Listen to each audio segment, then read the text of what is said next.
Assign ల్యాండ్స్లో రూపాయలు 150 కోట్ల scam సూత్రధారులుగా Rangareddy జిల్లా కలెక్టర్ మొయినాబాద్ తహసీల్దార్ అంట. అసైన్ భూములంటేనే అత్యంత పేదలకు కేటాయించబడ్డవి. కాయ కష్టం చేసుకొని కలిగిన కాడికి కలో గంజో తాగి బతికే బతుకు జీవులకు గత కాంగ్రెస్ సర్కార్ జమాన్లో ఇచ్చిన ల్యాండ్స్. దివంగత ప్రధాని ఇందిరమ్మ కాంగ్రెస్ ముఖ్యమంత్రుల హయాంలో ఇచ్చిన ఈ భూములను నమ్ముకొని చాన్నాలుగా వారి కుటుంబాలను సాదుకుంటున్నారు.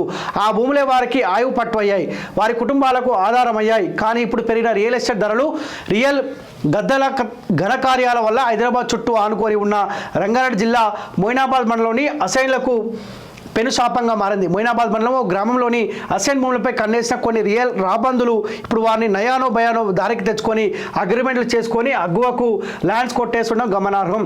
అయితే ఇలాంటి తంతులకు మంగళం పాడాల్సిందిగా రంగారెడ్డి జిల్లా కలెక్టర్ మొయినాబాద్ తహసీల్దార్ రియల్ గద్దల వెదజల్లిన చిల్లలకు ఆశపడి మొత్తం వ్యవహారానికి 2 చేతులు సహకరించడం విశేషం.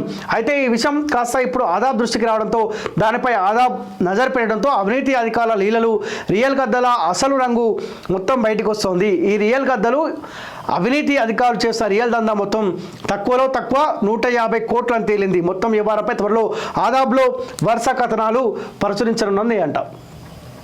సో సూత్రధారులుగా రంగారెడ్డి జిల్లా కలెక్టర్ అంట, మొయినాబాద్ తహసీల్దార్ అంట.